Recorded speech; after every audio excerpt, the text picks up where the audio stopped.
All right, you're watching Metropole Television. My name is Simba Elijah Charles Kiage. This is your economic review this morning. All right, now we do have a lot of stories that we have packaged for you this time, but let me just take my time to introduce the panelists who are going to join us this morning. We're going to be joined by Kennedy Nyaga, the chairman United Grain Millers Association, and KARL MARX ODHIAMBO, who's a political analyst, who can tell us exactly what we are waking up to this morning in terms of your biggest headlines. All right, now, control of budget has raised alarm over the county's expenditure on salaries, which has passed the stipulated 35% of revenue collected in a specific fiscal year under the Public Finance Management Act 2015. Now, data from the control of budget indicates that the amount of money spent on salaries jumped to 41.7% to last year June from 36.5% the previous year.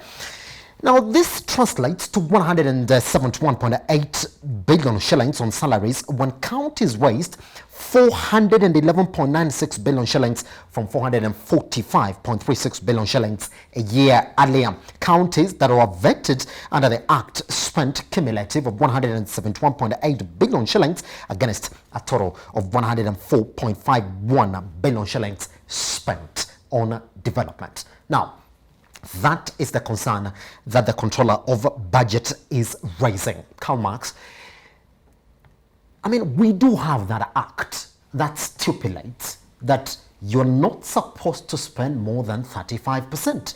But our county bosses, despite that act being in place, they continue to spend that money. Should we be talking about it, or we should be talking about people being brought into account on why they're doing that?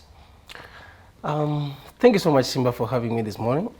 The most important thing that the country and the county bosses need to know is that, you know, first of all, they spend too much in terms of the personal benefits, as opposed to what we call the development projects. Yes. Now, that's why you could see that the projection that we give in terms of what we spend on salaries are actually running up to around 87.3%. Yes. Now, this is for the entire total for the county government. Now, look at that in terms of the development, whereby we'll be talking of a paltry 12.7%. Yes. For the development. Now, and what will shock you most is that, you know, out of the 47 counties, remember, 27 counties does not even use the development fund. Yes. So what are we talking about? We are only paying. We are only talking about wages. But we are not asking ourselves, where do we get this money that we can use to sustain our people in terms of only the salaries? Yes. So the danger is we violated the rules, we violated all the laws, and nobody is caring about where we are going to get this money in another financial year. And by the way, it is not by mistake, because the county treasury, actually they do a report almost every given month, almost every month, that they have to table, because by April, I think they're supposed to be tabling the report, the financial report for the financial year. And by July, they're supposed to be actually implementing the first report for the national budget. Yes. Then by August, they're supposed to be now implementing the first quarter financial year. Yes. Then now, what are we going to get by the fourth quarter? That is now by September. They are supposed to be now giving back. They look back into all these reports from April to July to August, and then now the one for the September. Yes. So meaning there is nowhere that you will have a loophole on how these people are supposed to be spending more money on what they are the people who are actually been reporting over and implementing and even tabling to the parliament. Yes. So there is somewhere that there is a disconnect. We are only relying on what we are giving in terms of the salaries, but we are not asking where are we generating this money. Pretty much. That is where the problem All right, is. KARL MARX, let me just take you to exactly where the focus for the county governments has been. Now, we do know in 2021-2022 budget policy statement, they're going to receive 326. But right now, let me take you to that data that we have for you on exactly how much money they have been receiving from the national government. And if you look at that data, you're going to see that in terms of how we been giving them that money? Well, it has been raising. I mean, I would say that from all the way from 2016 to where we are right now. But I want us to look at that equitable share that is supposed to go to the county government as well. You're going to see that again, it's been rising as well. Fine, and they want more. And do you know what the BBI says? That the BBI says that you should give them more as well. Fine. Do you think that at the end of the day, that if you give them more money, because that's where the conversation is, then they'll be able to expend this money properly? So we talk about different ratios, because nobody's talking even about the on-source revenue, which we do know that in each financial year, maybe 2 or 3 counties are the ones that actually get to meet it. Yeah. Thank you once again. We need to get more clarity in this. Yes. Because the county governments, we are making them to be more lazy. Because they are relying on the national government to do almost everything for them. Yes. Yes. So one thing you need to know, and this is authoritatively, I can tell you that the county governments, they can actually, collect revenue of average of around 50 billion annually. It's very possible. But the dangers are, one, they are still stuck on the manual collection system. Yes. Whereby you will never get clear records. Number two, these are the people who have now decided to go unrealistically the revenue forecasts. Yes. Whereby you only balance, you contract these people to balance for you, the budget for the national government actually to wire in money. Number three, where the problem occurs is that these are the people who are collecting money, but the total amount of the money collected within the county level, you cannot get the correct figures. Yes. So thereby, much is lost. But then you want some other people to inject more money in terms of the national government. So why are we getting to this point? We are getting to this point because we've decided to make them to, the county chiefs believe that there is some money that must come. So these are where now the strict rules and the laws must now be adhered to, so that we can only match your money vis-a-vis what you've collected. Yes. Interesting, Karl Marx will be talking about the law, but even as the county bosses spend more on salaries and going past what the Finance Management Act really says, that nobody's talking about bringing them to record. Is there a law that exists that should say, well, if somebody does this in a county government, then you go ahead and get this ABCD done? The laws are there. Yes. If you see, you go check in terms of when you talk about the article 116 sub article 3 go via 117 go 157, and even the one that I was to refer to, the 4th schedule, stipulates very clear on what we are supposed to be spending, how we are supposed to be spending it, and when we are supposed to be more accountable to our people. Are these the MCAs now sleeping on their job then? Because the MCAs actually are sleeping on their job. Yes. Because they are the people who are supposed to be holding their chiefs accountable. But then if what you've been given is much more than what you're spending, we are living beyond our means. Is it two-way, Karl Marx? Because the MCAs are the ones who are also demanding more parks in this county government as well. But then why would you give what you don't have? You cannot be... Let me tell you, if you get your money into the right plannings, because the economic and the fiscal policies dictates that we are supposed to be only budgeting for what we can actually deliver. Yes. And therefore, if we allocate this money for development, why would you pick this money to go and pay the salaries? Is it not being passed by the county assembly members? The MCAs who are saying that, well, we gotta get something before you develop it. Simba, there is an act of parliament whereby you cannot actually, even for the development by there, you need to give 30%. Yes. Is it a dead conversation then? Because the only people supposed to bring into accountable these county bosses are the same people who are actually looking at the Finance Management Act getting overlooked by these county bosses. Then now there is a disparity in terms of the national government policies vis-a-vis the county government policies, because they need to match. So that what we send to the county government, they also have a guidelines whereby whatever we sent, you can also use it in line with what you've actually sent to us. So in any time, these people are going to use money that is not allocated for given projects, then you need to stop that funding. Yes.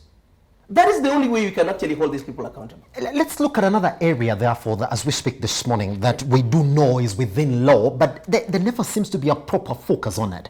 The own source revenue. Karl Marx, is it possible that these counties can actually be accountable for the money that they're supposed to spend is the money that you raise within that county by yourself? Because it's a good thing that you mentioned that, because we do know that as of now, each county was using a different collection system for their revenues. Now, there's a committee that was put in place by President Uhuru Kenyatta in February of 2019, who have now proposed a one system that's going to be used for the collection of levies in these counties.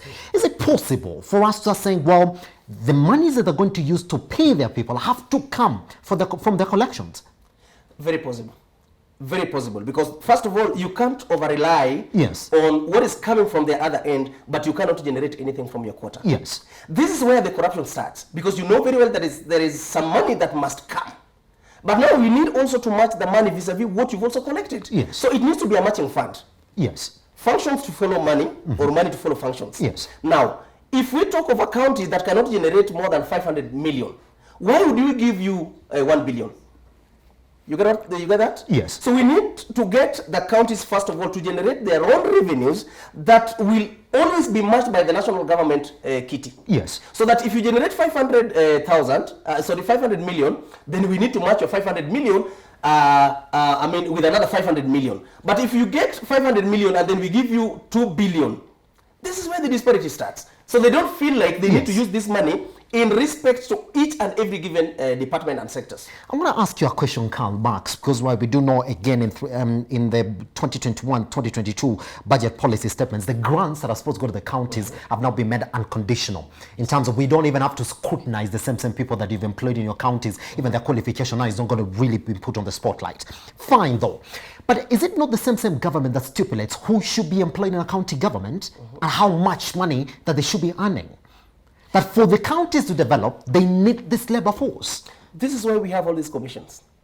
I don't know why we are actually now overstepping the mandates of other commissions. Yes. If we talk of qualifications, the Public Service Commission, actually that is their role. Yes. If we get to the county government, we need to do, whether you talk of employment, the qualifications, you talk of the wage, whatever, the SRC is also there. Yes. But now you don't want to give these independent bodies to work. You don't want them to work, but you need to gag them. You need to suppress them. Why would we do that? Because if we don't have some control over how we run this county government, then we are in anarchy. Anybody can wake up one day, you employ over 100,000 people. And then where will you get this money to employ, actually to pay them? And do you suspect that is exactly what is happening? Because when you're collecting smaller monies and then you're spending 171.8 B, then you do understand that there's something that in the same line that's happening in this county. That's the bad manners we have, all the way from the national to the county government, because exactly what the national government is what these people are replicating. You overspend, and now the little that we've also sent down there, these people are now also overspending. So the common man who is supposed to be now getting the real fruit of the devolution, they cannot feel it. They don't enjoy it. So not unless we come back to our senses and we have that good manners whereby now we can control what we have, we can manage well what we have, and then we can deliver to the people, then I can tell you people will thrive over the devolution that we are talking about. But if we still get into the into these payments in terms of we don't want to follow the laws, we just want to employ so many people, we just want to misuse this part, and then the next minute we'll be talking about, these are political statement, let me tell you. The thing, when you talk of big, huge salaries within the county government and all that, they're political statements just to, you want to look good for the MCAs and all that. But is it really trickling back to the common man? It's not. That's the question, isn't it? So, and again, the county government, the way they are actually going, they will not actually win the trust and the respect of the people they need to tax for them to get that money. Yes, Karl Marx, for the sake of time, this is the last part of the conversation this morning. Now, everybody's talking about BBI, and we do know the drive that is now going on in the counties about the BBI proposal. Now, under that, they say, well, raise the amount of money spent to the counties by 35% of the national income. Good. But then they'll go further and say that 70% of this should go directly into development. Fine, we do agree. Yeah. But even what we have right now, we do have the Finance Management Act of 2015 that says spend only 35% of that money on salaries and remunerations, and the rest of it goes to development. Question is this: Karl Marx, do you believe that if our counties are actually only spending 104 billion on development, that the BBI process that proposes more money to the counties and gives us a percentage of the money that should be used for development will come in as a magic bullet to change this number? I mean, the law is there, Karl Marx. Actually, the laws are there, but we're not following them. But again, let me tell you, yes, the truth of the matter is, yes, the BBI will not solve that problem. Without giving more money, without if magic, you can't spend, yes, you know, if you can't spend the little that you have effectively, yes, what is this miracle of giving you much and more each and every day? Yes. You talk of, we can actually give them 35%, yes, but then can they prove to us that the 15% was well spent? Is it easier to say spend 70% yes, on development than saying spend only 35% in remuneration? Is it not the same law looked at the other way around? Definitely. Definitely. Because I don't see the miracle that the county government chiefs are going to actually now maybe employ to make sure that now there's 35% that is now given to the county government, yes, will actually be used effectively and more appropriate in a way that now we can feel that this money is now, there is value for money. You know, when I talk of value for money, it would mean whatever we send to you guys, we can now feel the impact of this money. It's not making sense at all. So even if the BBI will actually pass it, first of all, we need to get back and ask ourselves, did we use the 15% well? So how come the 35% can now come to make, or maybe change the whole scenario? It will not. Proper way to end that conversation. Karl Marx, thank you very much for getting your time this morning to speak to us on Metropole Television. And whatever he's talking about is the fact that most counties are breaking the Finance Management Act of 2015. They're spending more than 35% of their revenue on salary payments. Is BBI going to change that? Karl Marx says it doesn't think so. We take a short break on Business AM. Once we come back, let's talk about how you might lose your job in just the next few years due to automation, and also the political climate around maize in this country once we come back.